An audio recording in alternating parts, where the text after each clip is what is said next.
Bueno, a la gente que ya va entrando y que ya está pudiendo escucharnos, le pedimos que por favor aguarden un par de minutitos. Mi nombre es Pablo, yo soy de la comisión del área temática técnico-científica y estamos acá con los otros miembros de la comisión también, con miembros del consejo directivo del colegio, y ya están los oradores Leandro Can, director ejecutivo de Fundación Huésped, y Omar Sued, encargado de investigaciones clínicas en Fundación Huésped. Les pido que aguardemos un par de minutitos para que la gente siga entrando. Por supuesto, micrófonos silenciados. Y al final de las presentaciones leer, vamos a leer las preguntas, ¿verdad? De que haga la gente por el chat. ¿Sí? Acá abajo, entre las opciones del Zoom, para los que no estén tan familiarizados con Zoom, me imagino que a esta altura la gran mayoría estará familiarizado, está la opción de chatear y ahí van a poder hacer preguntas que luego con mucho gusto vamos a leer. Así que bueno, gracias por participar de esta conferencia y aguardemos un par de minutos, ¿sí? Muchas gracias. Vamos a esperar a que siga entrando gente. Perfecto. Sí, otra recomendación también, si tienen alguna dificultad con la conexión, a veces cuando se apagan los videos, se apagan las cámaras, hay mejor conexión. Así que si alguno tiene algún problema, por ahí puede probar apagando las cámaras. Sí, sobre todo la audiencia, si no tienen problema,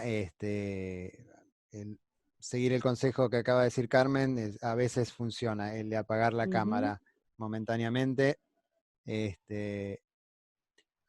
Esto va a salir grabado, así que si alguno quiere mostrar su cara, aunque sea un minuto, muéstrela y ya estamos grabando. Y después ya pueden apagar la cámara si es que les resulta mejor. Los micrófonos sí, eso sí le pedimos que estén apagados para aquellos que no van a exponer hoy, por supuesto, o sea, los que son parte de la audiencia, para que no se escuchen los ruidos de ambiente. Bueno, 6:04, vamos a esperar.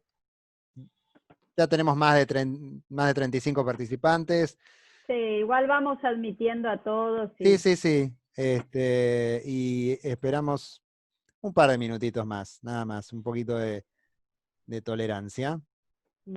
Y gracias a los que se conectan en forma puntual. Esperamos solo un par de minutitos. Bueno. Pablo, si querés, podés comenzar con la introducción de la comisión y demás mientras. Sí, cómo no. Bueno, como les decía, esta charla está organizada por la Comisión de Área Temática Técnico-Científica para los traductores públicos recientemente matriculados o que están en ese trámite y por ahí no están tan familiarizados con la parte institucional. El Colegio de Traductores tiene diferentes áreas temáticas a las cuales cualquiera de ustedes se puede anotar en base a su área de interés. El mundo de la técnica y la ciencia, bueno, es apasionante, hay una enorme variedad de materiales para traducir. Hay realmente el mundo médico y el mundo científico, y dentro del mundo técnico, que es aún más variado, que involucra un montón de áreas, hay un sinnúmero de oportunidades para traductores e intérpretes. Acá tenemos a María Florencia Torres, es la señora coordinadora de nuestra comisión. Yo soy Pablo Aquino, soy el secretario de la comisión, y tenemos a otros miembros. Veo a Marina Peñalba, a Melissa Ruffini, creo que estaba Iván Milich por ahí.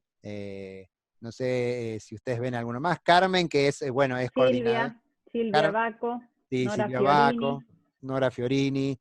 Bueno, Carmen Olivetti es coordinadora general de las comisiones y bueno, muchos la conocemos, es parte del Consejo Directivo del Colegio de Traductores Públicos. Así que les damos la bienvenida a todos los que están entrando. Vos, Carmen, estás admitiendo mientras, ¿no? Veo, Sí, sí, me sí, porque facilitaste. ya, sí, Sí. tranquilo, no, no, vamos a admitir y el tema del chat lo manejamos acá nosotros, tranquilo. Si queréis empezar con las Sí, presentaciones de los oradores. bueno, sí, ya los oradores están aquí con nosotros, Leandro Can y Omar Sued, a los cuales le damos nuevamente la bienvenida oficialmente y les agradecemos muchísimo, pero muchísimo, por este tiempo que están sacando de sus agendas, de sus cronogramas, me imagino que más que ocupados, sobre que ya tenían una fundación, ya de por sí la Fundación Huésped es lo suficientemente activa, y bueno, y ahora está, bueno, con este trabajo de asesoramiento en lo que tiene que ver con la COVID-19. Como nota, como comentario personal, para mí es un orgullo y un privilegio durante estos aproximadamente 10 años haber sido en su momento voluntario de la Fundación Huésped, participando de algunos eventos, porque es un tema que simplemente me sensibilizaba, el tema del VIH. Y bueno, y luego la fundación me dio también la oportunidad, justamente era en la época en la que yo ya me estaba recibiendo y haciendo todos estos trámites para matricularse y todo eso. Y bueno, luego la fundación me dio la oportunidad de empezar a hacer traducciones para ellos y lo he venido haciendo con muchísimo placer.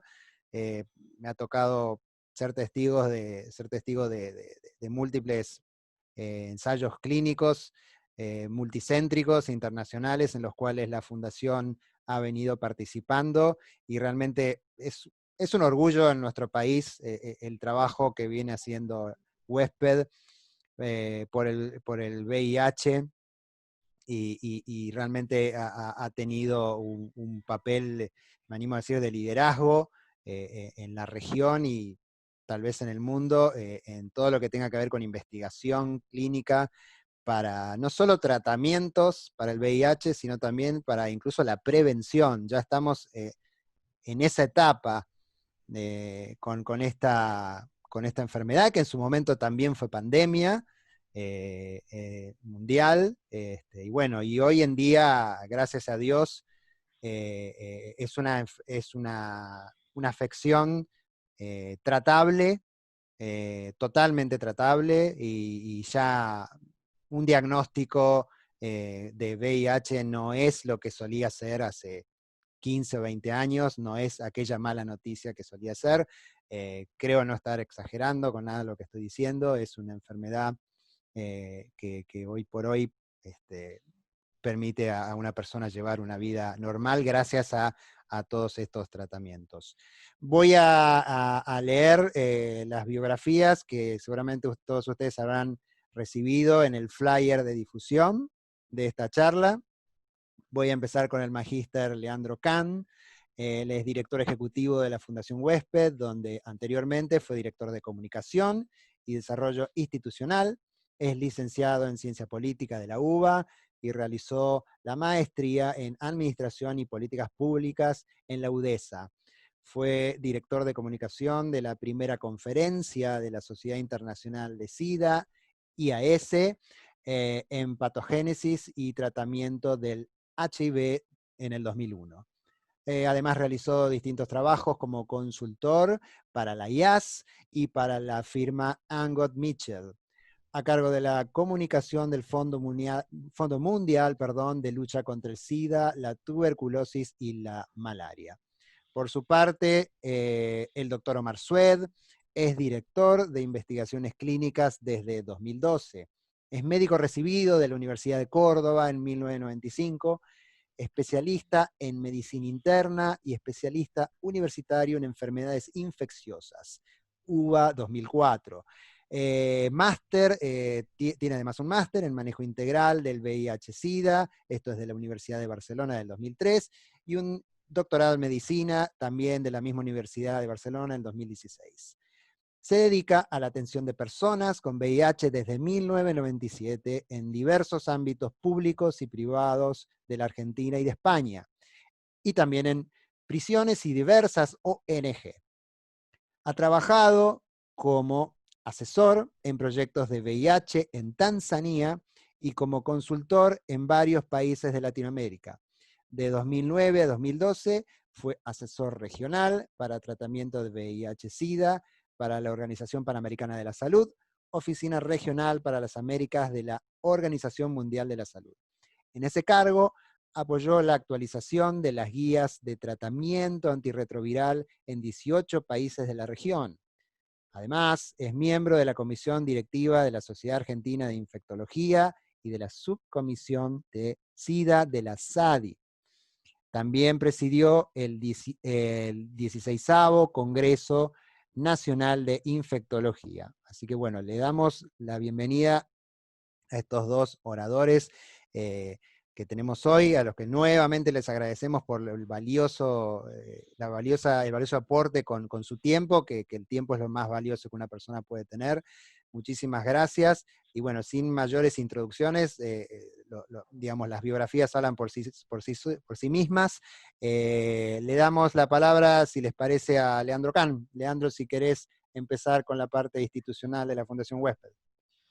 Bueno, muchas gracias, Pablo, por la invitación y al colegio por permitirnos compartir este momento. Un poco la idea para hacerlo poco aburrido y que ustedes después puedan llegar al momento donde lo maten a preguntas a Omar de cuándo vamos a salir y cuándo vamos a volver a comer asados y eso. Lo mío es nada más soy como la banda soporte de eso, pero para tratar de que ese momento sea un poco más llevadero, lo que preparé es un poco qué es Fundación Huésped, qué venimos haciendo y qué venimos haciendo en relación a la pandemia del COVID, ¿no? Recién Pablo decía la participación en el comité asesor, eso, digamos, tanto Omar como Pedro Can, el director científico de la Fundación, son integrantes de la comisión y son Fundación Huésped. Pero institucionalmente estamos haciendo muchas más cosas también con ellos, y eso es un poco lo que quería compartir, así que voy a compartir pantalla, si la tecnología nos ayuda. Esperen un minuto. Safari. A ver, ¿qué está pasando acá? Esperen. Acá estamos. ¿Ustedes ven mi pantalla? Bien. Bueno, esperen que me voy a minimizar ahí, así yo veo. Fundación Huésped, les cuento muy rápidamente, el año pasado estuvimos cumpliendo 30 años, por eso todavía estamos usando acá abajo el loguito ese. Nació originalmente como una forma de canalizar la voluntad de cooperación con el Servicio de Infectología del Hospital Fernández, donde empezaron a atenderse muchos de los primeros pacientes, personas que vivían con VIH en Argentina, y a lo largo de los años hemos ido ampliando nuestro objetivo de trabajo, nuestra misión, incorporando, además de, por supuesto, nuestro foco en VIH-Sida, también el tema de hepatitis virales, enfermedades prevenibles por vacunas, otras enfermedades transmisibles y temas de salud sexual y reproductiva. A partir de que empezó todo el tema del coronavirus, allá por fin de febrero, y ya con la participación de Pedro y Omar en el comité, empezamos a preguntarnos, bueno, tendremos que hacer algo. Bueno, no, es una infección respiratoria, la verdad que no es nuestro métier, y como le pasó al mundo, nos pasó por arriba el COVID, y entonces en función de eso estamos con mucho trabajo también en este tema, en función, bueno, de una serie digamos, de toda la expertise que la Fundación tiene en diferentes áreas que ahora les voy a contar. La Fundación está dividida en este momento en 6 direcciones, que son la Dirección de Investigación, la Dirección de Comunicación, la Dirección de Desarrollo Institucional, la Dirección de Programas, la Dirección de Innovación Estratégica y la División de Administración. No les voy a contar todo de todo, pero básicamente en la Dirección de Investigación que dirige Omar, como comentó Pablo, participamos y y diseñamos muchísimos ensayos clínicos, son todas estas, digamos, por suerte estas cosas que antes hablábamos y era chino básico, ahora estamos todo el mundo, todos entendemos qué es un ensayo clínico, la importancia de que ese ensayo clínico no sea un preprint, sino que sea una publicación cuando se publican los resultados con revisión de pares, los tiempos que lleva la investigación, los tiempos que lleva la investigación de vacunas, etc. Y ahí digamos, lo interesante desde nuestro lugar es que no solamente participamos de ensayos clínicos que impulsan o bien la industria farmacéutica o bien otras instituciones de investigación de distintos lugares del mundo, sino que también generamos nuestros propios ensayos clínicos, quizás el más grande y de donde nació parte del trabajo que nosotros hacemos con nuestra unidad de estudios multicéntricos, es este estudio aquí que se llama Gardel, como ustedes ven. Esto tiene que ver con médicos poniéndole nombre a estudios. Entonces acá, si empiezan a ver, después Omar nos va a poder decir cuál es el acronismo de Gardel, que es imposible, no existe, pero bueno, tienen la creatividad puesta al servicio de que tengamos una buena salud. No les pidamos también que piensen acronismos que cierren en sí mismos. La particularidad del estudio Gardel es que es un estudio impulsado, diseñado, y que se consiguió el financiamiento de Fundación Huésped, y se coordinó, como dice ahí, en 525 pacientes, 19 centros de 7 países, y es el primer estudio que probó que determinadas 2 drogas para tratar el VIH no eran inferiores en su respuesta a esas 2 drogas más una tercera. Y como ustedes se imaginarán, poder sacar una droga de lo que se conocía como el cóctel, esto no tiene necesariamente que ver con la cantidad de pastillas, sino con la cantidad de medicamentos involucrados, genera menos efectos adversos, menos toxicidad, menos necesidad de estudio de laboratorio, etc. En el marco del COVID, esto es un listado muy somero de lo que venimos haciendo en investigación, una serie de encuestas, 2, 3 y 4, digamos, que tiene que ver con la frecuencia de COVID, cuánta correlación hay entre el hecho de vivir con VIH o estar en riesgo de infección y adquirir COVID, el tema de actividad sexual y COVID, y una reciente que hemos lanzado con el tema del consumo de sustancias y COVID. El primer estudio, después Omar por ahí podrá complementar, pero tiene que ver, ustedes saben que uno de los síntomas del COVID tempranos es la anosmia, la pérdida del olfato, y entonces si bien pérdida de olfato asociado a fiebre o asociado a tos o alguna afección respiratoria constituye un caso sospechoso de COVID, solamente anosmia no. Entonces nosotros estamos haciendo un estudio para aquellas personas que solo tienen anosmia, en las primeras 24 horas estamos haciendo una prueba de concepto de autotesteo además, o sea, le llevamos a domicilio el famoso hisopo, la gente se hisopa sola y analizamos esto para ver si es un buen predictor temprano la anosmia. Y por otra parte estamos empezando una serie de estudios que la verdad que cuando se empiecen a mover van a ser realmente mucho más relevantes. Uno tiene que ver de un estudio preparatorio para empezar eventualmente a recibir un estudio de vacuna, en el marco de esto que comentaba Pablo antes, de la profilaxis preexposición para el VIH. Hace varios años hay un medicamento de los que se usa para tratar, que sabemos además que sirve para prevenir para las personas en alto riesgo de infección, pueden tomar una pastilla una vez al día. Nosotros venimos haciendo un estudio que tuvo hace un mes y medio una interrupción positiva, es decir, se interrumpió el estudio porque se empezó a ver que la rama que estaba en estudio tenía muchos mejores resultados que la rama que estaba con el comparativo, que es este medicamento que ya les comentaba, y es una profilaxis preexposición, es una inyección de una vez cada 2 meses, en vez de una inyección, en vez de una pastilla diaria, y con esa red de investigación impulsada por el Instituto Nacional de la Salud de Estados Unidos, empezamos a trabajar en este COV-PTN 5001. Por otra parte, estamos empezando con un estudio clínico de una noticia que salió hace algunas semanas también, de empezar a ver, habrán leído esto del suero de convalecientes, empezar a probar si el suero de caballos con anticuerpos realmente, que tiene, Omar lo podrá explicar después mejor, pero mucho más fácil de obtener y mucha más potencia, ya se usa por ejemplo para la fiebre hemorrágica argentina, para el síndrome urémico hemolítico, puede también tener resultados para COVID. Luego el tema de la profilaxis para convivientes, un estudio randomizado y también para personal de salud, donde se ve si el hecho de alguna manera de que la gente tome medicación cuando convive o es personal de salud, una cierta medicación, colabora para disminuir las posibilidades de infección. Por otro lado, acá está. En la dirección de programas trabajamos en lo que tiene que ver con el estado saludable en todos nuestros temas, más allá de la cuestión del bienestar físico.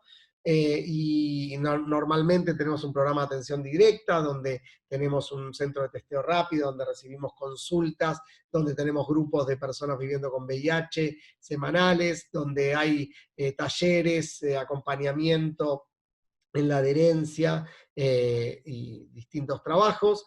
Tenemos un programa de movilización social y redes que trabaja en las comunidades para mejorar el acceso a la salud. Ahí trabajamos mucho con efectores locales, con municipios, con provincias. Ese es el programa que más interrumpido está producto de la pandemia. Ahora les cuento cómo reconvertimos todo el resto. Un programa de formación continua que tiene, digamos, tanto eventos en la vida normal, ¿no? Eventos presenciales como de e-learning, también trabajando con organismos gubernamentales, organizaciones de la sociedad civil, empresas, etc.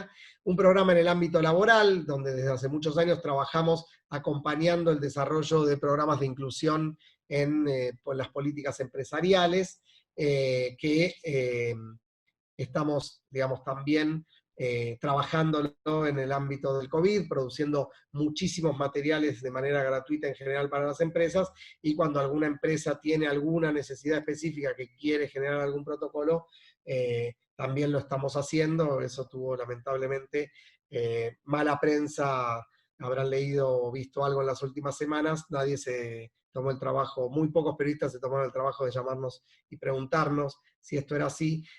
Claramente cuando el asesoramiento es individualizado, es un trabajo profesional. Nosotros tenemos un montón de materiales y seguimos produciendo un montón de materiales de manera de divulgación gratuita para las organizaciones, para las escuelas, etcétera. Ya les contaré más al respecto.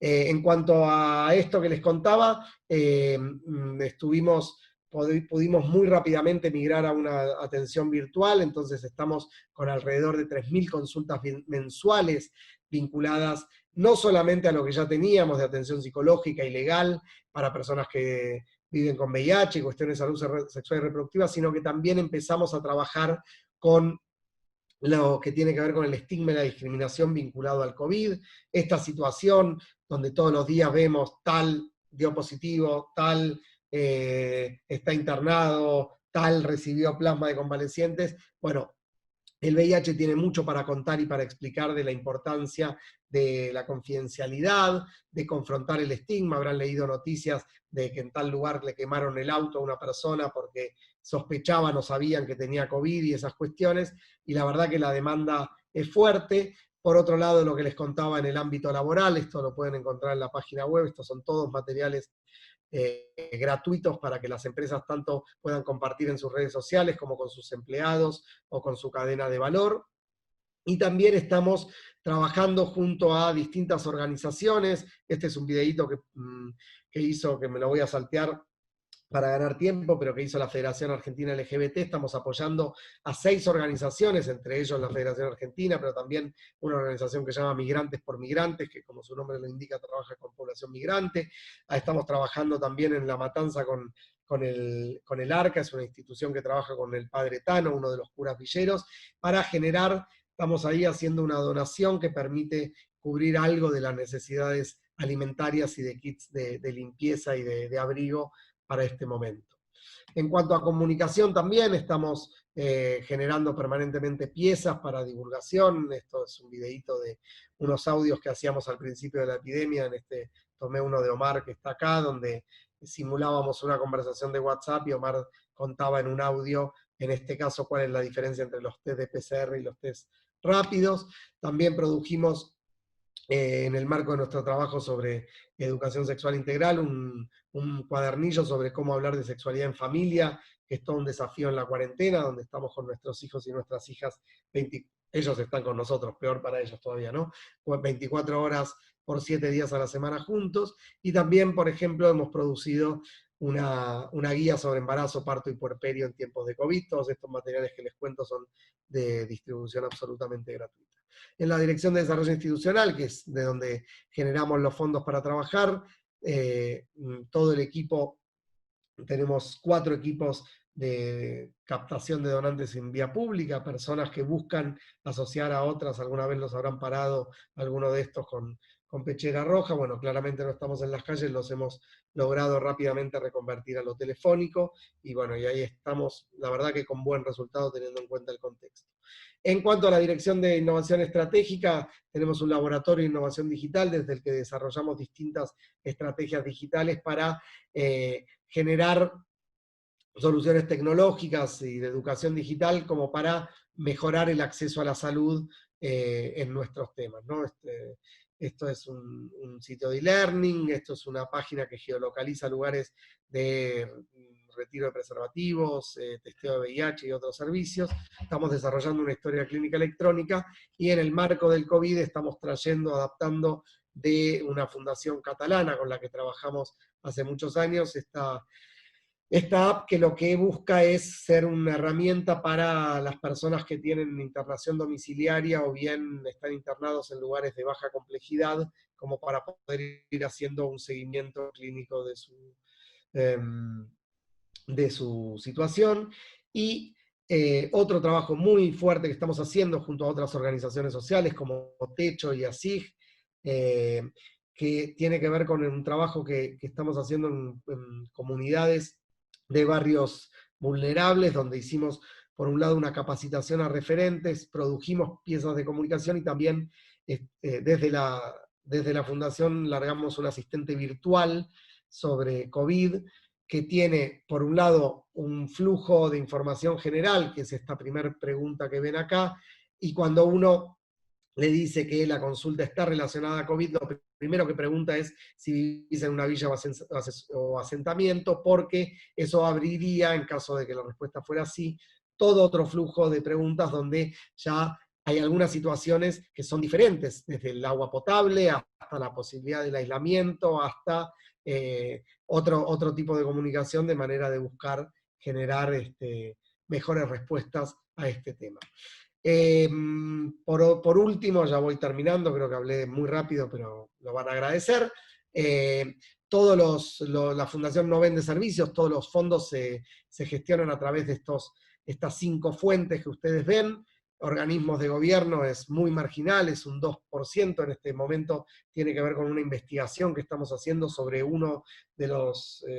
otra investigación sobre terapia doble, uno de los medicamentos que se usan para tratar el VIH, ver si se puede generar como estándar de cuidado sin necesidad de incluir un tercer medicamento. Donantes individuales, estas personas, tenemos alrededor de 17.000 personas que donan un promedio de 400 pesos por mes todos los meses con su tarjeta de crédito. Empresas, organismos de cooperación internacional y fundaciones y otras instituciones sin fines de lucro. De más está aclarar, lo digo yo porque le evito a Omar tener que decirlo, toda la participación que ustedes puedan ver de personas de Fundación Huésped en los comités, tanto el Comité de Nación como por ahí el Comité de Ciudad de Buenos Aires, o Pedro está en el Comité de Córdoba, etcétera. Toda esa participación en lo público es de manera totalmente ad honorem, no hay ninguna contraprestación económica. Y aquí, como se gastan los fondos, Omar me gasta mucha plata con la investigación, es cara, pero también es claramente una de las fuentes principales de financiamiento y uno de los objetivos institucionales más importantes. Toda esta información que les compartí está en la web, huésped.org.ar, les voy a evitar ver el video institucional, que también lo pueden ver en la web, y hasta aquí hemos llegado, y después que termine Omar, quedo abierto, por supuesto, a las preguntas que puedan tener. Así que muchísimas gracias. Hablé rapidísimo, ¿no? O sea, si hablo rápido, y yo sentí que hablé rápido, es que hablé, no sé si habrá entendido algo, pero bueno, peor tendría que ser traducirme, ¿no? Peor tendría que hacerme hacer la simultánea de esto, así que bueno. Eso sería... Eso sería un trabajo titánico. Sí, El intérprete o la intérprete, no sé si hubiese estado tan agradecido, pero nosotros estamos muy agradecidos, Leandro, porque estuvo muy claro. No, el ritmo me pareció adecuado. Así que muchísimas Bueno, gracias por colega. la información. Bueno, Omar, todo Gracias. tuyo. Bueno, vamos a tratar de empezar entonces nosotros con nuestra presentación, que es básicamente un recorrido de lo que es el COVID, ¿no? Y cómo estamos hasta ahora y por qué estamos como estamos. La verdad que es una enfermedad que empezamos a aprender nosotros también. Fuimos los primeros en aprender algo de COVID y si bien se formó este grupo o se convocó este grupo de expertos, no era de expertos en COVID, nadie era experto en COVID, nadie había visto ningún paciente cuando empezamos y éramos solamente gente, yo en una función más institucional como representante de la Sociedad Argentina de Infectología y otra gente más por la experiencia que había otras sociedades y además algunos expertos como Pedro y como López, que habían estado, o Ángela Gentile, que habían estado en otras pandemias, ¿no? Y poder, digamos, dar su experiencia también en ese lugar. Bueno, así aprendimos algunas de las cosas de este virus, un virus que vino a generar mucho conflicto, básicamente porque se reproduce muy rápidamente, se infecta muy rápidamente a otras personas, es muy fácil de contagiar y produce una alta tasa de mortalidad en un grupo de pacientes. Si no produjera mortalidad, realmente sería una gripe y no pasaría nada, pero como mata más del 20% de las personas mayores de 70 años que se infectan, realmente hay que tener cuidado. Y es lo que desbordó y que generó tanto conflicto. Es esa solamente la situación. Si fuera un virus que no fuera mortal o pudiéramos tener un tratamiento que evite la muerte, realmente sería una molestia, una pandemia, pero no estaríamos en este nivel de limitación social que tenemos. El punto clave de esta situación no es el único, evidentemente, y no hay que ponerse maníaco con uno solo de estos factores, pero claramente lo que explica el impacto que tiene este virus en la población es el R0. El R0 es la cantidad de personas que una persona contagia, y si uno tiene una enfermedad con un R0 de 1, eso no es un gran problema porque infecta a una persona que después va a infectar a una persona y a otra persona. Entonces, en general, uno mantiene la tasa de infección o el número de casos en forma estándar, digamos, estable durante todos los periodos. Pero si tenés un R0 de 4 o de 3,8, como en algunos lugares ha tenido aunque la mediana es de 2,8, en algunos lugares en China ha tenido hasta de 4, claro, una persona infecta 4 infecta 16, y 16 por 4, digamos, infecta una barbaridad, digamos, entra en una rama exponencial que es imposible parar. Y acá es en comparación con otras enfermedades, si bien en algunos lugares la mediana de 2,5 es mucho más bajo que otros, quizás, es más bajo que otros como el sarampión, pero claramente el sarampión no mata al 20% de las personas mayores de 70, ¿no? Entonces por eso es que está generando tanta situación. Entonces lo que hay que tener clarísimo es cómo se transmite por vía respiratoria, pero por contacto de gota, no porque esté en el aire volando. Entonces ahí sabemos que si no está en el aire volando, no tenemos problema de entrar en una habitación donde hace 4 o 5 horas estuvo una persona con coronavirus, por lo tanto podemos estar en los hospitales y podemos trabajar, pero tenemos que tener una protección si nos vamos a acercar a menos de 2 metros. Y esa protección implica los barbijos especiales. Los barbijos comunes y corrientes que utilizamos son los barbijos que tienen que usar las personas que tienen coronavirus para que quede atrapado cuando todos se nos hablan, la saliva quede ahí y no contagie a otras personas. Entonces, por eso es importante tener claro que ese barbijo no protege de esa respiración, no es el reemplazo para estar a menos de 2 metros. No es una excusa para acercarse tener barbijo. La otra vía es los fomites, digamos, que uno contamine otras superficies que la gente eventualmente pueda tocar y llevarse la mano a la cara y de esa manera poder permitir que el virus penetre al tejido. Pobre Leandro que ya se fumó de estas 3 o 4 y siempre la misma, pero bueno, es más o menos lo mismo, siempre tratamos de variar 2 o 3 diapositivas para cambiar, pero bueno. El virus, eso, que uno tose, se tose en la mano, lleva esa mano a un picaporte, eso va a durar, puede durar. Y depende que dure, de que las condiciones de humedad, si eso está bajo el sol o no está bajo el sol, pero básicamente lo que sabemos es que en las superficies metálicas, en el plástico, puede durar más tiempo. que en el cobre, por ejemplo, o que en el papel. Entonces, realmente hay que tener cuidado con eso, y por eso la insistencia de lavarse las manos. La primera insistencia, como siempre, 2 metros, con o sin barbijo, de distancia de otra persona, y la segunda insistencia es lavarse las manos. Todo lo demás es parafernalia. Eso de tener que cambiarse completamente, si cruzaste al chino a comprar algo y volverte, tenés que cambiar y bañarte, o tener que pasarte lavandina en la palanca, en la suela de los zapatos, o pasarle lavandina al hocico del perro. Son todas cosas que no van a generar un contagio. Nadie puede lavar la campera digamos, ponerla en lavandina la campera cada vez que sale a la calle, ¿no? Entonces hay que tener en cuenta que si uno se lava bien las manos, la posibilidad de infectarse, y si se aleja de otras personas, la posibilidad de infectarse es excepcional. Entonces es lo que decimos, cómo hacemos. Después está el tema de los síntomas, y acá la ciudad está teniendo este brote tan grande que cualquier persona que tenga fiebre, que tenga tos seca, decaimiento, puede estar cursando en este momento el coronavirus y tendría que hacerse un hisopado en la ciudad de Buenos Aires y en la provincia de Buenos Aires. Afortunadamente el resto del país está mucho más tranquilo, pero la ciudad de Buenos Aires y la provincia de Buenos Aires, por eso la cuarentena que se han puesto de la fase 1 ahora esta semana, y en general eso es lo que se ve siempre. El 80% de las personas va a tener síntomas leves de estos tipos, pero hay un 20%, sobre todo las personas que tienen comorbilidades, van a tener fiebre muy alta, van a desarrollar una neumonía, el virus va a generar una lesión más grave pulmonar, eso va a generar falta de aire y van a tener que ser internados y a veces internados en terapia. Por eso decíamos que cualquier caso sospechoso en Ciudad de Buenos Aires o provincia de Buenos Aires es tener tos, falta de aire, dificultad respiratoria o 37,5, cualquiera de estos síntomas, 2 de estos síntomas ya es suficiente para que te hagan un hisopado. Y un solo síntoma, si es personal de salud, o si vive en un geriátrico, o si vive en un barrio vulnerable. Entonces hay que ser bastante proactivo, y yo sé que hay mucha gente que no quiere concurrir, porque no quiere estar 2 días en un hotel, porque tiene familia, pero realmente son la clave de la transmisión a otras personas y del brote en la ciudad y en la provincia. Entonces, si no han concurrido a hacerse ese hisopado, lo importante es no estar en contacto con ninguna otra persona.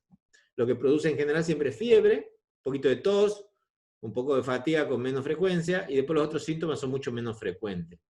Pero alguna gente puede tener diarrea, alguna gente puede tener náuseas, vómitos. Veíamos que la anosmia, la dificultad para respirar, para oler, perdón, hasta el 20% puede tener anosmia, y algunas otras cosas raras, cuadros raros que para ustedes quizás no tienen importancia, pero un médico que está en una guardia en este momento tiene que estar muy alerta para identificar algunas cosas raras que podrían estar relacionadas al COVID.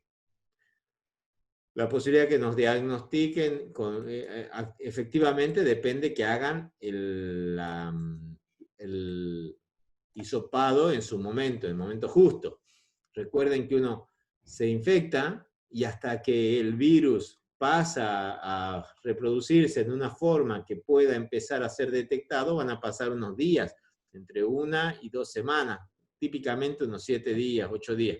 Entonces, eso va a ser lo que le decimos en HIV periodo de ventana. Acá va a ser mucho más corto, en HIV es un mes, acá solamente una semana, 10 como máximo, 10 días, y se va a poder detectar con ese hisopado o en la garganta o en la nariz. El de la nariz es muchísimo más incómodo, muchísimo más feo, y les doy la buena noticia que hoy dijeron que en Ciudad van a empezar a hacer un solo hisopado, posiblemente de la garganta nada más. Y después, eso a la semana de esa situación, o a las 2 semanas, entre 10 días, perdón, y las 2 semanas van a empezar a aumentar los anticuerpos, los famosos anticuerpos IgG y IgM, que se pueden detectar por un pinchazo de dedo o por una extracción de sangre en un laboratorio. El problema es que estos anticuerpos, cuando empiezan a aparecer, ya uno se siente bien, porque es una enfermedad viral que es corta, que se resuelve rápido. Entonces la utilidad para hacer este diagnóstico con este anticuerpo es muy mala, porque cuando ya me dan positivo, ya la enfermedad se me está yendo, ya el contagio ha ocurrido en toda esta parte. Entonces, después de más o menos 5 días de un periodo de incubación, uno va a empezar con los síntomas, que van a ser leves en la mayoría de los casos, y se van a resolver más o menos en 10 días, pero en algunas personas van a ser mucho más importantes, van a ser mucho más prolongados, y alguna gente lamentablemente va a fallecer, ¿no?, por las complicaciones.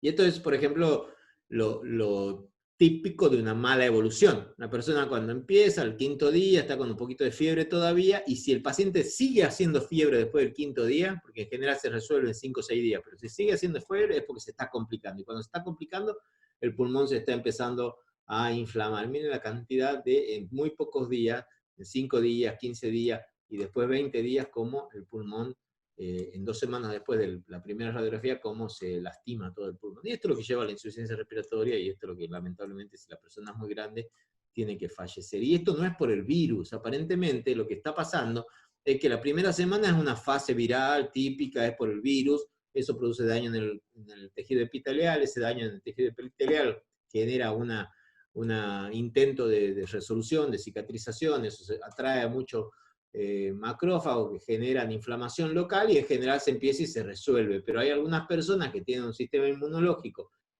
que empieza a tener respuestas aberrantes, que funciona de más en algunas circunstancias, y que ha perdido la capacidad de modularse espontáneamente, y eso es típicamente en las personas mayores, porque ya perdieron unas células T del timo, que estarían las T reguladoras, que son las que regulan un poco la función inmune, y entonces esto genera una respuesta inflamatoria mucho más importante, y es lo que genera después de la 3ª semana mucho encharcamiento pulmonar, inflamación del pulmón, con líquido en el pulmón, con falta de aire, insuficiencia respiratoria, y lo que lleva a la muerte. Entonces el virus entra, como decíamos, y ahí es donde podríamos matarlo, digamos, con antivirales, o limitarlo con antivirales.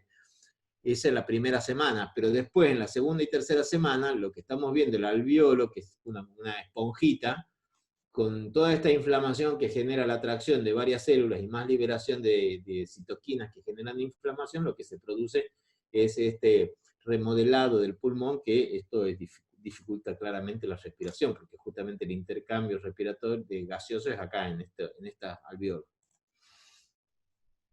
Y la mala noticia es que todo lo que estamos estudiando, de momento no hay ninguna evidencia para decir que funciona. La única medicación que hasta el momento ha dado un poco de sobrevida han sido los corticoides a bajas dosis, solamente en el último tercio, en los pacientes intubados, respirados, que están con el pulmón lleno de agua. En los pacientes al inicio no, porque es digamos, no actúa sobre el virus, sino sobre la inflamación. Pero todo esto demás son posibles medicamentos que podrían servir, incluso el plasma de convaleciente, pero que todavía no tenemos ninguna evidencia de que realmente son efectivos. Entonces hay que tener cuidado cuando uno cree que, digamos, por ahí ya estamos con esta cura. Están un montón de estudios en marcha, ojalá que los tengamos rápidamente, pero todavía no tenemos. Y los necesitamos rápido, como decíamos, porque si bien los jóvenes son los que más se infectan, ¿por qué? Porque son los que más salen, los que más se juntan, los que más no respetan de alguna manera la cuarentena. En una encuesta de la semana pasada, de 700 jóvenes, 70% se lava las manos con agua con alcohol en gel o con agua con jabón varias veces al día, pero 69% no respeta las medidas de aislamiento y sale y se junta con amigos. Entonces realmente, por más que te laves, si seguís las manos, si seguís juntándote con gente, te vas a seguir infectando. Quizás no te vas a morir, y esta es la línea verde, pero la gente grande que viva con vos, o tus familiares, o los familiares de otras personas con las que contactas, sí se pueden morir. Y fíjense la tasa de mortalidad, el porcentaje de mortalidad en estas décadas. Casi 10% en 60 años, 15-20% en 70 años y más del 25% en 80 años.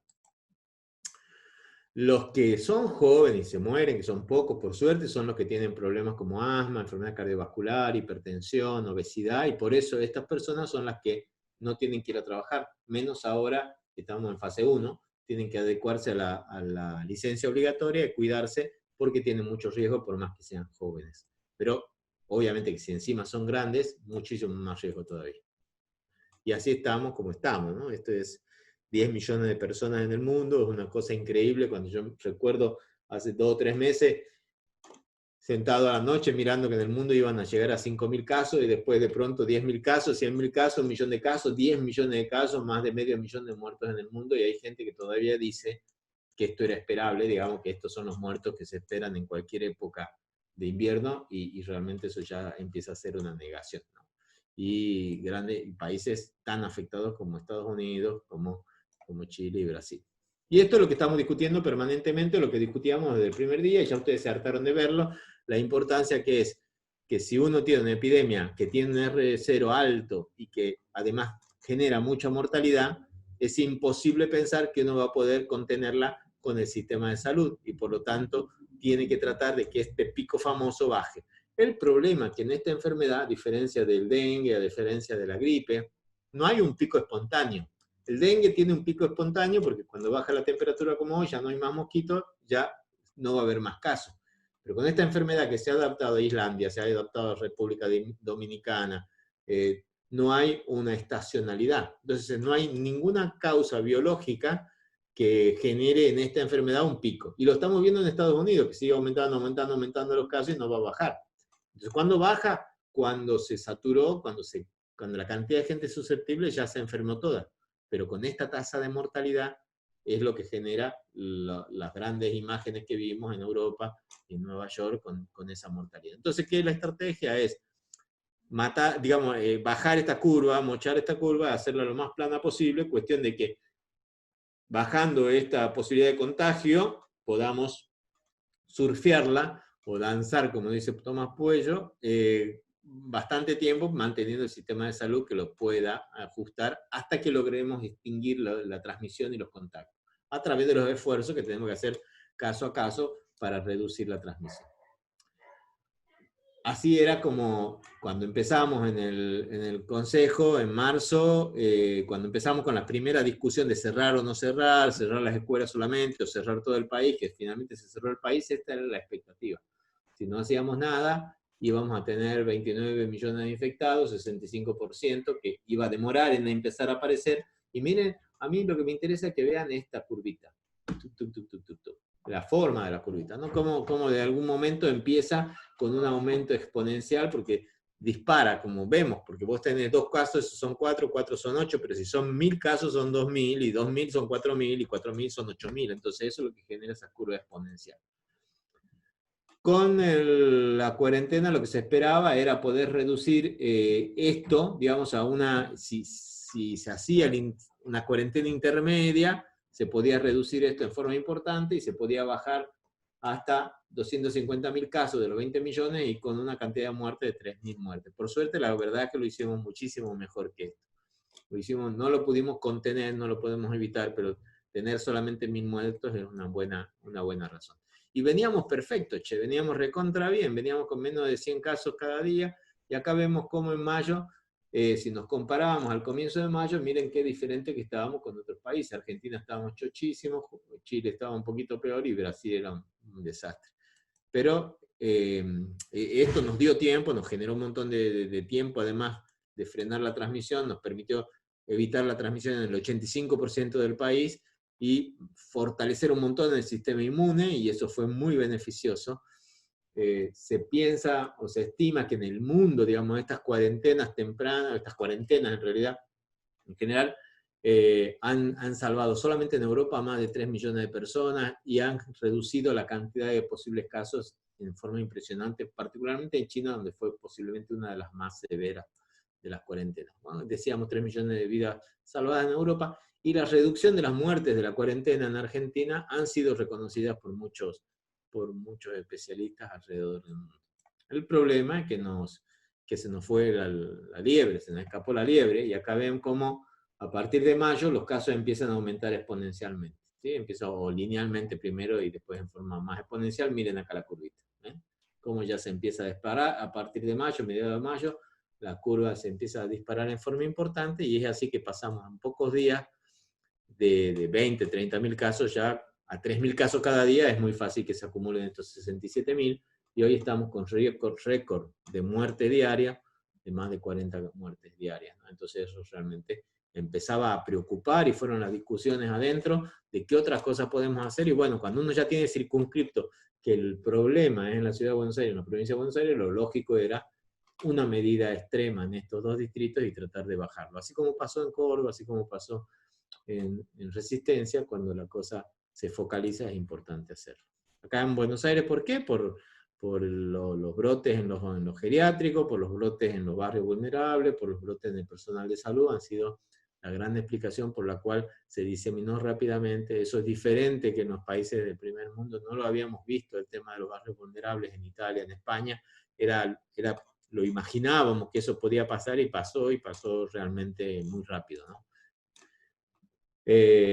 Bueno, nada, acá ven cómo eso empieza a comprometer las camas de terapia intensiva. La semana pasada ya estamos en 54% de las camas ocupadas, los casos siguen duplicándose rápidamente y sobre todo en la cosa del conurbano. Y por eso es que se tomaron estas medidas. Y por eso es que lo crítico acá es que tratemos de evitar las nuevas infecciones. Para eso es esta fase 1 estricta, que tendríamos que tratar de todo el mundo ponerle el hombro, y mientras tanto el sistema sigue intentando detectar a las personas mucho más temprano, aislar a esas personas durante 2 semanas para que no contagien a otras personas, y ojalá que podamos tener una vacuna. ¿Por qué? Porque no podemos dejar esto al azar. Digamos, decíamos antes, no hay pico. Si no hay pico, esto no va a parar.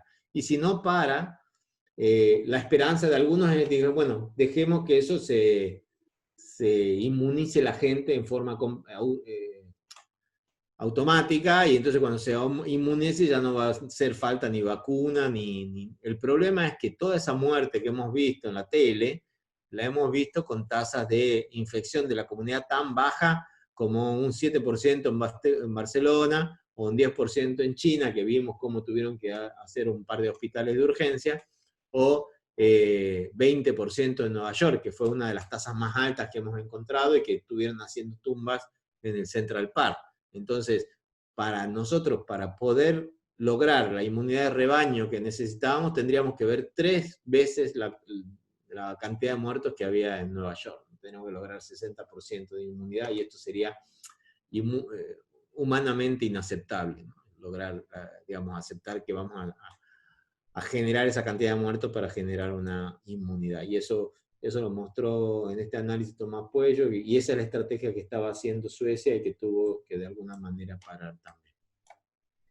Los únicos países que están bien son Australia, Nueva Zelanda, que decía que ya iban a eliminar el coronavirus, hasta que finalmente vienen 2 ingleses, van a un velorio, como acá también hubo algunos en un velorio, y diseminó en ese velorio el coronavirus a unas 30 personas. Entonces están en aislamiento varias de estas, pero a partir de estas 2 personas infectadas. O sea que realmente somos muy susceptibles como mundo. Por más que nosotros hacemos las cosas bien, estamos tan interconectados que cuando nosotros estemos bien, vamos a tener que tener muchísimo cuidado a partir de Chile, a partir de Brasil, y hoy mismo somos una fuente de exportación de coronavirus a las provincias que están bien, y vemos estos casos en Formosa, vemos estos casos en Jujuy, en Salta, en diferentes lugares donde llega gente de Buenos Aires o del exterior, porque eran expatriados, y llegan con coronavirus y generan pequeños brotes. Pero mientras sean brotes pequeños, uno los puede intentar controlar, pero cuando ya tenés el 40% de los casos, como tenemos esta semana acá en Buenos Aires, que no sabemos de dónde se infectan, ya es muy, muy difícil tratar de poner. Entonces, ¿qué va a pasar? Después de del 17 de julio, cuando se termine esta fase 1, vamos a tener que mantener una nueva normalidad, nos vamos a tener que empezar a habituar a esta nueva normalidad, en la cual, hasta que no se reduzca en todo el país o en el mundo la cantidad de transmisiones, y nosotros no bajemos de forma muy, muy importante la cantidad de nuevos casos, vamos a tener que seguir con todas estas medidas para evitar la transmisión, el lavado de manos, el distanciamiento, la desinfección y la poca movilidad, las prácticas laborales seguras con el teletrabajo y la licencia, la identificación de los contactos, y mucha colaboración, mucha comunicación, mucha solidaridad, mucho involucramiento. El teletrabajo y el distanciamiento social en las actividades va a ser frecuente, va a ser por muchos meses. Nos vamos a tener que olvidar de esas actividades masivas que hacíamos antes, reuniones y congresos. Es importantísima la responsabilidad individual. Si uno tiene síntomas, no salir a la calle, no ir a trabajar, no ir a juntarse con otras personas. Si uno tiene el mínimo resfrío o el mínimo cuadro respiratorio, porque es un riesgo que puede ser un coronavirus y está transmitiendo a otras personas, y por eso está bien que te controlen en el ingreso de hospitales, de oficinas, de lugares, que te controlen la temperatura, que te den alcohol para entrar y te limpien las manos. Y después nos tenemos que, las organizaciones nuestras, los hospitales, la fundación nuestra, los lugares donde trabajamos, nos tenemos que adecuar en forma estructural. Tenemos que intentar generar espacios donde la gente pueda estar a la distancia. Nosotros, por ejemplo, en la fundación no podemos ir a comer todos juntos como comíamos ahora, se pueden comer solamente de 3 o 4 personas en el mismo lugar para poder mantener esos 2 metros entre cada persona, y hay que empezar a poner estas barreras físicas de acrílico para evitar de alguna manera la llegada de la saliva. Obviamente que el lavado de manos, ya lo dijimos, es lo fundamental. Y tampoco hay que creerle a los famosos, a los que te venden todo, ¿no? Las cámaras sanitizantes no sirven, el AdMat ya lo dice, las cámaras de ozono tampoco, las luces ultravioleta pueden ser peligrosas para la piel. Entonces esas cosas hay que tratar de primero esperar a que se verifiquen, que se autoricen a nivel regulatorio, y recién después embarcarse en comprar. Ayer me enteré que en el Hospital Durán un enfermero gestionó una donación para poner una de estas cámaras al vicio, digamos, porque realmente no tiene ningún sentido. Bueno, perdón la perorata, pero la verdad que es el tipo de información que estamos acostumbrados a dar. Para mí es uno de los honores más grandes estar ahora sirviendo desde ese lugar, desde transmitir, desde comunicar un poco y acompañando, digamos. A mí una de las cosas que más me impresionó de esta posibilidad que tengo es del compromiso político. Y me parece que eso me llena de orgullo como argentino, la posibilidad de que, independientemente del signo político que uno sea, que un presidente diga ahí que a él le importa, digamos, que llama a los científicos no solo para saber qué es lo que se puede hacer, sino para saber si eso va a salvar vidas, es importante. Porque él fue muy claro, el presidente fue muy claro diciendo: hemos pasado épocas mucho más graves económicamente y hemos salido adelante. Uno sale de la pobreza, sale de la caída del PBI, pero de los muertos no se sale. Y recordemos que la pandemia de la gripe llevó casi 700 fallecidos, y hoy estamos duplicando esa cantidad de muertos, ¿no? Y eso porque se tomaron las medidas. Si no se tuvieran tomado las medidas, estaríamos en una situación muchísimo, muchísimo peor. Así que yo agradezco estar en esta situación, agradezco ser parte de esta oportunidad, obtener esta oportunidad de poder estar ahí en ese grupo, y tengo este compromiso de alguna manera también de comunicar y pedirle a todos ustedes que traten de transmitir esto, de poner un poquito el foco en la responsabilidad de cada uno y en la solidaridad de cada uno para tratar de bajar estos nuevos casos estas próximas 2 semanas. Así que bueno, muchas gracias.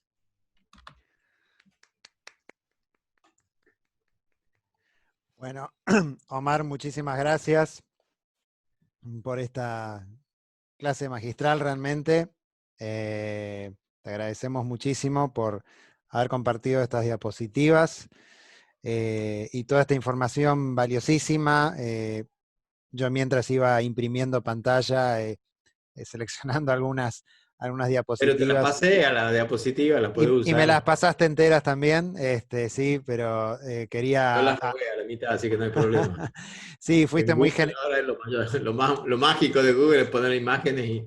Sí, fuiste la verdad muy generoso, también me pasaste la presentación entera, así que te agradecemos muchísimo por esta contribución. Y bueno, ahora ya estamos por abrir a preguntas, así que mientras invitamos a la audiencia a que empiece a escribir preguntas en el chat de esta reunión, quería, bueno, yo decir lo importante que es para nosotros los traductores, que siempre tenemos que ser un poco gente que tiene que saber un poco de todo, ¿no? Porque traducimos diferentes documentos y parece que tenemos que meternos en diferentes campos profesionales, en el campo legal, en el campo de la arquitectura, o en el campo de la ingeniería, en el campo de la medicina.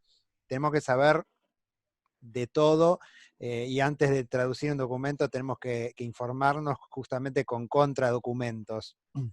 Y también muchas veces consultando directamente a profesionales como ustedes. Y así como esa es una de las de los consejos más valiosos que se le puede dar a cualquier traductor, que no solamente sepan de idiomas, sino que además sepan lo máximo posible del tema sobre el cual pueden estar traduciendo.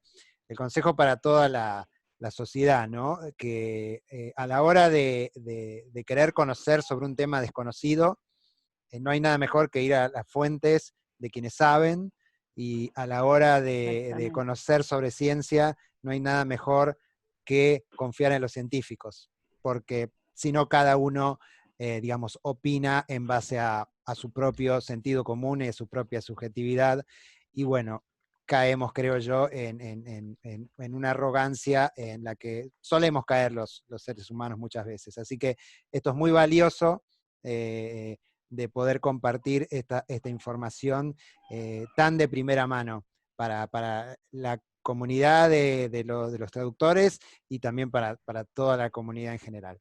Así que, bueno, vamos a ir empezando por las preguntas que va a empezar a escribir la gente. Ya está empezando a escribir. Yo, para romper el hielo, les preguntaría a Omar y a Leandro. Bueno, me imagino lo importante que es para ustedes el manejo de los idiomas. Nosotros conocemos muchos médicos que hablan muy bien inglés, y otros idiomas también. A veces hasta Yo, por ejemplo. a veces hasta son competencia para los mismos traductores, porque ellos también pueden. I wanna be speaking. Bueno, pero bueno, ¿cómo? Te voy a contar una historia, si querés, una historia cortita. Sí, sí, adelante. Sí. Pedro K. me propone, cuando yo era residente de segundo año, me dice, vos tenés que ir a rotar, como todos los residentes, tenés que ir a rotar y elegir un lugar donde ir a rotar. Entonces habíamos buscado un lugar, no había conseguido dónde ir a rotar, y esta es verdad, esto es una historia de verdad. Entonces le digo, no, yo quiero ir al laboratorio de la doctora H. Entonces, digo, ¿de quién? De la doctora Elena. ¿Qué Elena? Elena H. ¿Qué? Me dice, sí, la de las guías, de Elena H. Me dice, el NIH, el Instituto Nacional de la Salud. Sí, bueno, esa es de terror. Pero bueno, yo aprendí a los ponchazos en la residencia a intentar comunicarme con inglés. Así que bueno, gracias a ustedes. Buena anécdota la de la doctora Elena. La verdad que la vamos a contar. Sí, no vamos a decir tu nombre si no querés, Omar, pero vamos a contar esa anécdota muchas veces. Es realmente buenísima. Bueno, Leandro, vos también por ahí podés decirnos algo de cómo se maneja la fundación con el tema de los materiales que ustedes reciben en diferentes idiomas. Además, ustedes siempre están en contacto, como decía yo al principio, ¿no?, con instituciones de otros países por estos ensayos multicéntricos a nivel internacional en los que suelen participar. Sí, ahí yo creo que ahí lo interesante para plantear en este ámbito es que la fundación desde el principio, digamos, tuvo gente que hablaba idiomas, ¿no? Y esto fue muy importante para la vinculación internacional, o sea, es imposible pensar en lo que se fue logrando, digamos, internacionalmente sin posibilidad de comunicarse. Y lo que nosotros sí hacemos muy desde el principio, está como en nuestro ADN, es tratar de disponibilizar en idioma español mucho de lo que consideramos importante a nivel global. Entonces, por ejemplo, en los simposios anuales que nosotros hacemos, y que siempre hay speakers internacionales, siempre hay traducción simultánea. O sea, no hay ninguna actividad de las que nosotros hacemos. En estos días estamos, sin ir más lejos, teniendo 2 actividades, 2 preconferencias dentro de la Conferencia Mundial de SIDA. Yo en este momento, en la vida paralela en la que Biff no agarró el cuadernito de Marty McFly en Volver al Futuro y creó un futuro distópico, estaba en Ezeiza yéndome a San Francisco porque el lunes empezaba la Conferencia Mundial de SIDA en San Francisco, obviamente está siendo virtual, y ahí tenemos 2 preconferencias, y por ejemplo, son las únicas actividades en toda esta conferencia internacional que estamos traduciendo al español y al portugués porque son actividades para América Latina, ¿no? Entonces, en ese sentido, para nosotros, tan importante como favorecer que nuestra gente pueda hablar, pueda entender y hablar otros idiomas. En este momento tenemos como parte de los beneficios para las personas que trabajan en la fundación clases de inglés y también clases de francés, porque estamos siendo parte de una red internacional con base en París, y somos varios los que estamos empezando a trabajar en francés. También poder, digamos, que el idioma no sea una barrera para el acceso al conocimiento, ¿no? Y desde ese lugar es como nos planteamos los trabajos. Y bueno, y lo mismo lo que vos comentabas antes, ¿no? Después están las necesidades específicas de tener que traducir protocolos o cuestiones ya más vinculadas a esto. De hecho, un gran trabajo estamos haciendo ahora, que lo está haciendo Pablo, de hecho, es disponibilizar en español una herramienta que permite conocer las interacciones entre drogas. Esto quiere decir qué medicamento para VIH podés o no tomar de acuerdo a otras cuestiones de salud que tengas, que desarrolló la Universidad de Liverpool en Inglaterra, que es una herramienta que es como decir Messi en el mundo del VIH. Vos decís la Interactive Tool de la Universidad de Liverpool y se te ponen así, y bueno, y la estamos disponibilizando en español, porque si bien es cierto que hay muchos médicos que hablan y que entienden, también, insisto con esto, nos parece que nunca tiene que ser una barrera para el acceso al conocimiento, ¿no? Perfecto, así es. Sí, un privilegio, como dije al principio, haber podido participar también de la traducción de ese proyecto con la Universidad de Liverpool. Bueno, tenemos aquí unas preguntas que voy a empezar a leer. Iván, Iván Milic, que es miembro de nuestra comisión, pregunta. Antes que eso, nos preguntan si vamos a compartir la grabación de esta presentación. La respuesta es sí, ya tuvimos el ok de Leandro y Omar. En cuanto a esto, muy generosamente no han tenido problema para eso tampoco. Y entonces Iván preguntaba, tiene dos preguntas, Iván. La primera es, ¿qué información confiable existe sobre las personas curadas de COVID-19 en cuanto a posibles consecuencias en el futuro? Y la segunda pregunta es diferente, ¿de qué manera se puede contribuir con la Fundación Huésped? Creo que la primera es para Omar y la segunda es para Leandro. Bueno, mirá, la verdad que depende de qué estamos hablando. Las personas curadas por COVID, si la pregunta es si van a tener inmunidad de por vida, no se sabe. Y si la vacuna va a generar inmunidad también de por vida, tampoco se sabe. Y si la vacuna va a funcionar, tampoco se sabe. Pero bueno, lo que se sabe es que parece que, de momento, los 6 meses de epidemia que tenemos permiten decir que es muy difícil que una persona se reinfecte. Todavía no hemos podido identificar casos de personas reinfectadas. Los casos que parecían ser reinfecciones aparentemente son evoluciones crónicas y largas de eliminación de PCR, que no significa que sea contagiosa. Entonces, nos quedamos bastante tranquilos que la gran mayoría o se cura o se muere, pero no hay casos crónicos o que se reactiven o que se reinfecten. El problema es que la gente, si ha estado muy, muy grave y ha tenido muchas complicaciones del pulmón y ha estado intubado con terapia intensiva, puede tener secuelas. Y algunas de esas secuelas pueden ser graves. Hay mucha fibrosis pulmonar, muchas personas que se quedan con dificultad para respirar. Ha habido necesidad hasta de un trasplante renal. Y están apareciendo otras cosas que todavía no conocemos muy bien, que pareciera que tiene esta enfermedad mayor tendencia a generar trombosis, o generar infartos, generar ACVs, o generar en niños complicaciones, raramente por suerte, pero puede generar complicaciones en las arterias, una enfermedad que puede producir una inflamación generalizada de las arterias, y todavía no se sabe eso a largo plazo, cuánto puede afectar la evolución normal. Entonces es una enfermedad que hay que preocuparse, no hay que menospreciarla y hay que evitarla, por más que uno muestre que la gente joven casi no tiene mortalidad. Es muy irresponsable esas fiestas para contagiarse de COVID que proponen en algunos países, se hicieron famosas para que los adolescentes se querían contagiar todos para después poder tener inmunidad y poder salir. Entonces hay que tener cuidado porque alguno es una ruleta, uno no sabe a quién le puede tocar una ACV o un infarto, aunque sea joven. Y ahí, Leandro, te paso para que avise cómo podemos colaborar. Bueno, la forma más fácil es a través del sitio web de la Fundación, www.huesped.org.ar. Ahí pueden encontrar un formulario seguro para con su tarjeta de crédito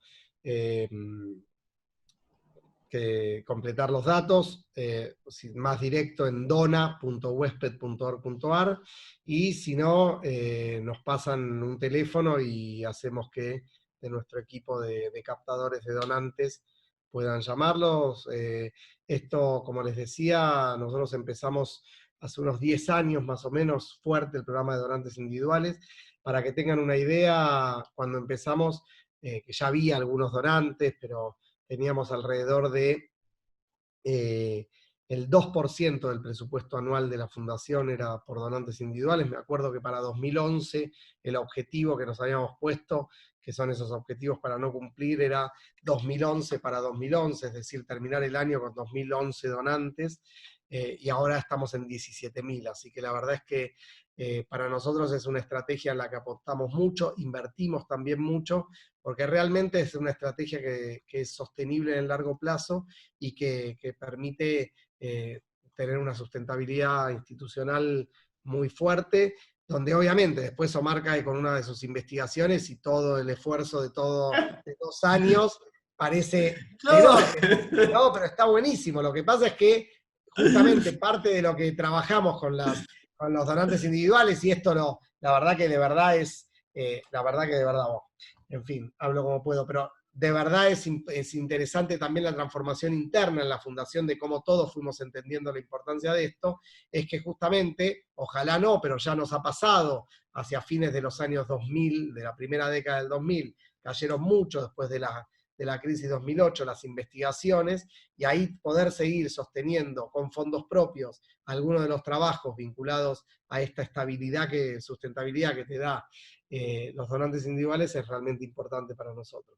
No, y además que desde mi punto de vista también ha sido crítico, porque es muy difícil hacer investigación en el sentido de que no es que la gente te da plata para que investigues en lo que quieras. En general uno tiene que presentar un proyecto, ese proyecto es muy específico, y entonces dice, bueno, le tenés que sacar 2 veces sangre, le tenés que ver 4 veces, y te voy a pagar por esto, estas 6 cosas.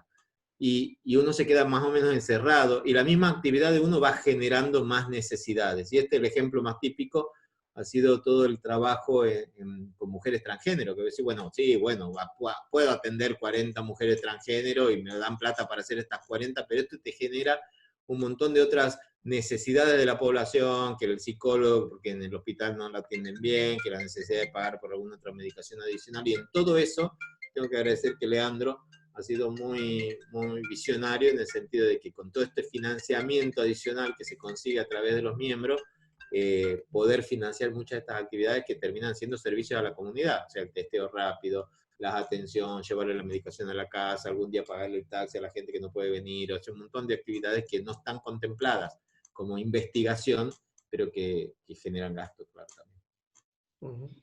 Muy bien, muchísimas gracias. Bueno, puse ahí en el chat para todos los participantes de esta reunión el link a la página dona.huesped.org.ar para que lo tengan a mano. Y bueno, igual no se lo digan a la Nata, que después va a decir que que vas entongado y que... Prefiero no hacer ningún comentario al respecto, dejemos que hablen, pero siempre creo que hay que apostar por la ciencia.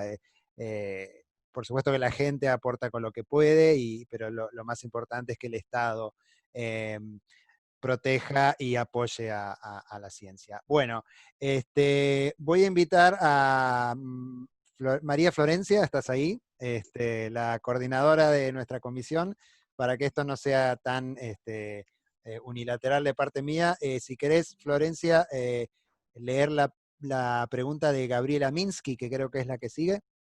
Claro. Bueno, Gabriela, que estuvo participando acá con nosotros en la reunión, hace una pregunta que aparece mucho y que da bastante que hablar en los medios, y es, ¿por qué si para que se produzca el contagio la carga viral tiene que ser relativamente alta, la enfermedad se puede transmitir por el contacto de objetos contaminados? Porque es la carga viral que hay en la secreción. Vos tenés que tener una alta carga viral en la secreción, porque esa es la carga viral que en la secreción que llegue a tu sistema va a contaminar. Porque si vos tenés 1 o 2 virus perdidos en la garganta, por más que tosas en esa saliva va a haber muy poco virus y va a llegar muy poco virus a la otra persona. Ahora, si tenés mucho virus en esa saliva y escupís en tu mano, no escupís, tosés en tu mano, la pones en un picaporte, otra gente viene y se toca la boca o la cara, está recibiendo alta carga viral, igualmente. Entonces, por eso depende la transmisión. Si bien no es tan importante como el acercarse y a hablar con otra persona a menos de 2 metros, es una posible vía de contagio. Perfecto, gracias, doctor. Y acá Fernando hace una pregunta bastante relacionada, que es, ¿quienes están con síntomas tienen más carga viral y contagian más que los asintomáticos? Eso es lo que hasta este momento creemos. Digamos, no hay muchos estudios porque no se está pudiendo medir mucho la carga viral, se mide indirectamente a través de un CT que se llama, pero bueno, no importa. Pero la gran carga de la infección la llevan los sintomáticos. Son los que más fiebre tienen, los que más tiempo tienen virus, más tiempo largan virus y más cantidad de virus. Entonces son los que el sistema se tiene que preocupar. Igualmente, cuando uno ya encontró la mayoría de los sintomáticos, ahí empieza a tener valor ir a buscar a los asintomáticos después también, ¿no? Y acá Fernando también pregunta, ¿existe la posibilidad de atravesar la enfermedad de manera totalmente asintomática? Ahí está, bueno, sí, mirá, un 18% en general en algún estudio, sobre todo en un buque, en un crucero que se hizo testeo todos los días, se vio que el 18% puede estar totalmente asintomático. Entonces, es por eso que le empezamos a dar también más bolilla a los otros síntomas que por ahí son más banales, que la gente no reconoce, como por ahí un poquito de decaimiento, un poco de diarrea, un poco de falta de olfato. Pero sí, podría pasar. Por eso es tan importante el aislamiento, ¿no? Porque quizás... Totalmente. Eso, Totalmente. sí, yo Si quería... alguien estuvo cerca de una persona con coronavirus confirmado, esa persona tiene que estar 14 días en su casa y no salir, porque hasta tiene que estar en aislamiento por las dudas fuera un asintomático. Sí, Gracias, quería doctor. agregar que habrán todas y todos escuchado mucho de toda la discusión alrededor de los testeos masivos y toda esa cuestión, por todo esto que explicaba Omar, además de que porque el test es muy complejo, no solamente por lo que es el hisopado, sino el procesamiento, más allá de tener el reactivo para hacer, es súper complicado, digamos, para que ustedes tengan una idea. En VIH, el test, que es un pinchacito en el dedo, es un test que busca anticuerpos. Acá cuando salimos a buscar anticuerpos, como recién explicaba Omar, ya es tarde. Entonces salimos directamente a buscar el virus. Tiene sus complicaciones, pero obviamente cuanto mejor y más test tengamos, mucho mejor, pero el test sin aislamiento no sirve para nada. Y el ejemplo de eso es Chile. Chile tiene una cantidad enorme de test, pero digamos, el testeo tiene que ir acompañado, digamos, tiene que ir acompañado de esta situación de poder identificar y aislar. Y en cuanto empiecen a hacer síntomas, eventualmente testear, y si da positivo, salir a buscar a los contactos y seguir con esa política activa. Pero de ningún modo esto resolvería nada tener mesitas en todas las esquinas de la ciudad testeando gente al azar, ¿no? Más allá de los casos que uno pudiera encontrar, si después además no hubiera una búsqueda activa y un seguimiento de esos contactos estrechos de las personas. Ok, muchas gracias. Tenemos a una miembro de nuestra comisión, que es Silvia Baco, que va a hacer una pregunta. Así que Silvia, abrí tu micrófono y hacela a viva voz. Muchísimas gracias. Yo voy a comentar algo que ocurrió hace 3 días, que estaba viendo televisión y en el canal HBO dieron la película Contagio del año 2011. La verdad que quedé muy impresionada. No sé si la vieron, pero se trata de que el murciélago contagia al al cerdo, después el cerdo va al restaurante, se come y demás, y bueno, tremendas similitudes con la pandemia actual, quedé muy impresionada, y mi pregunta es, doctor, ¿esto se veía venir? ¿Cómo ese productor de esa película tuvo toda esa información como para hacer ese guión y demás, ¿no? Sí, es la tercera epidemia que tenemos, en realidad por coronavirus, ¿no? Tuvimos pandemia por H1N1, pero esta es por coronavirus la tercera. O sea, ya sabíamos que habíamos tenido una por mapaches, otra por camellos, digamos.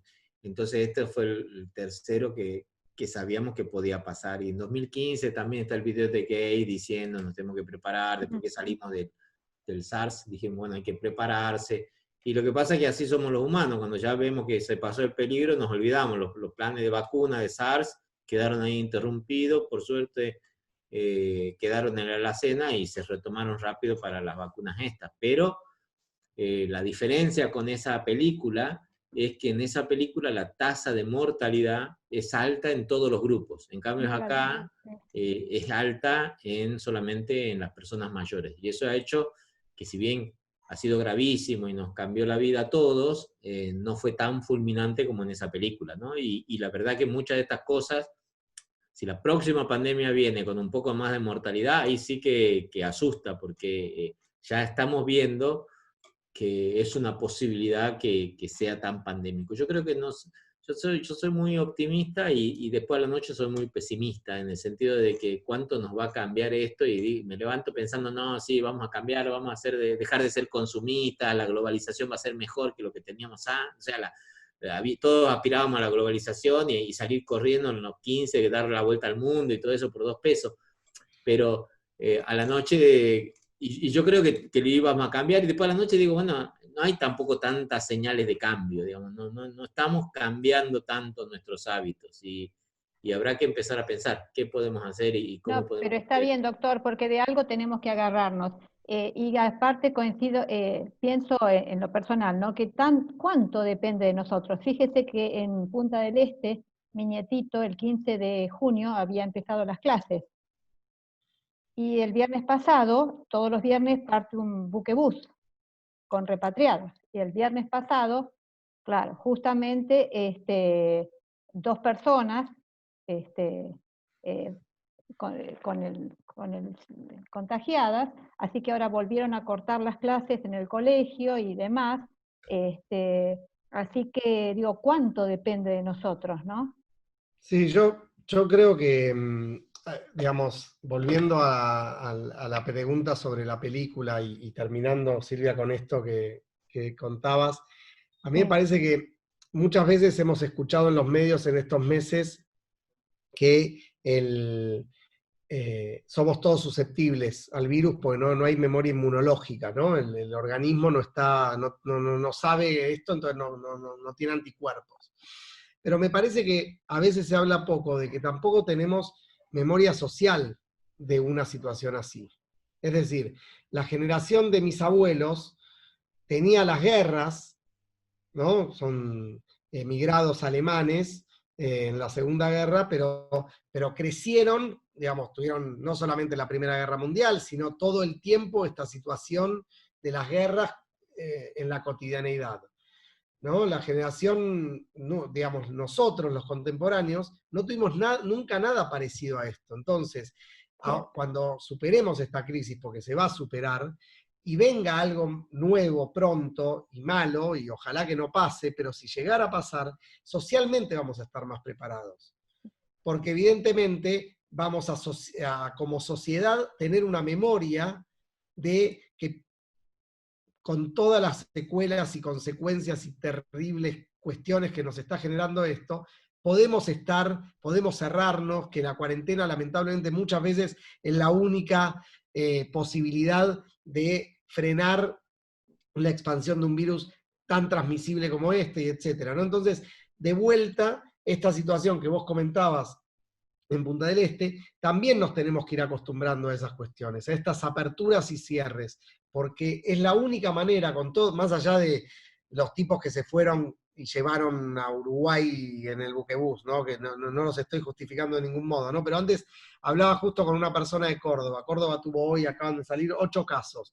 Eso, Omar, corregime, ¿no? Porque estoy haciendo, pero ejercicio ilegal de la medicina como todo el tiempo, pero esto es más epidemiológico, pero digo, yo creo que en una provincia como Córdoba, con la población que tiene 8 casos, es una supresión. ¿Por qué? Y porque saben quiénes son esos 8 casos, y Córdoba tiene un programa activo de búsqueda de contactos, que si no tenemos que de verdad encerrarnos hasta que aparezca la vacuna, y a nadie en su sano juicio se le ocurre que eso pueda ser posible. Entonces, con todo el dolor, la verdad es que seguramente en 15 días tu nietito va a poder volver a la escuela en Punta del Este, y quizás en un mes y pico algún otro caso aparecerá, porque sí, porque esto es muy fácilmente transmisible. Miren lo que pasó ya en la sesión del Congreso del jueves pasado, ya hay 3 casos, y todavía hay muchos que todavía no se hisoparon. Entonces, esto es un virus que por suerte no es tan mortal, como decía Omar, pero sí es tremendamente transmisible y contagioso.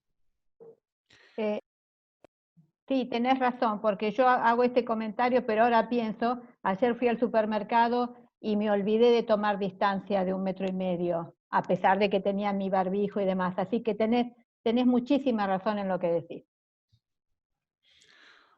Perfecto, gracias Silvia. Gracias a ambos. Muchas gracias.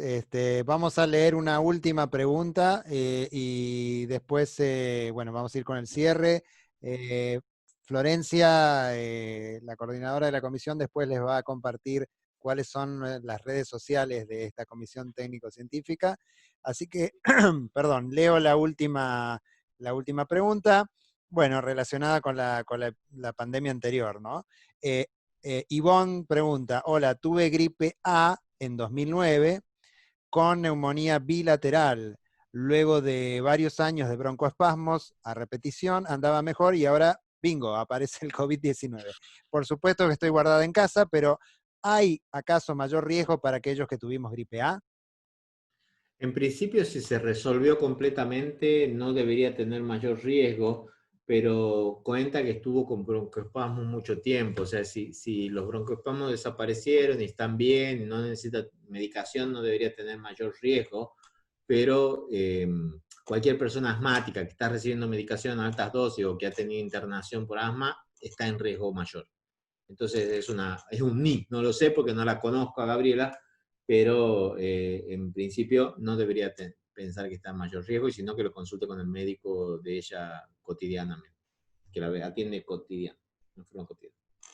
Perfecto, perfecto. Cualquier duda consulta a su médico, como siempre. Bueno, y a Gabriela, yo estoy viendo acá el chat, pero me parece que es una reflexión importantísima que hace de la importancia que tenemos nosotros de cuidar a los otros. La solidaridad es lo único que nos va a sacar adelante. Lo entiendo que tus hijas no puedan ver a sus abuelos y estén tristes por eso, pero en realidad es la responsabilidad más grande que tenemos. Y eso lo sufren mucho tus hijas, lo sufrimos mucho los médicos. Cada vez que uno vuelve del hospital, viste, siempre tiene ese miedo de no vaya a hacer cosas que estés trayendo a tu casa y a tus hijos y a tu mujer, el virus también. Pero bueno, hay que trabajar sobre todo cuidando a los viejos, a las personas mayores que uno quiere, que son las que más riesgo tienen, y que por suerte lo venimos haciendo muy bien los argentinos. Empezamos con una tasa de mortalidad de un 7-8% y ahora estamos por debajo del 2%. Eso significa que la gente mayor se está cuidando mucho, y también significa que la epidemia está circulando mucho por la gente joven, ¿no? Bueno, muchas gracias. Bien, Omar, muchas gracias por haber leído ese comentario del chat también. Tenemos un montón de palabras de agradecimiento aquí en el chat y de felicitaciones. Lamentablemente ya son las 7:30, no tenemos tiempo para hacer más preguntas. Antes de hacer el cierre, Flor, ¿querés leer las redes sociales de nuestra comisión? Sí, claro, Pablito.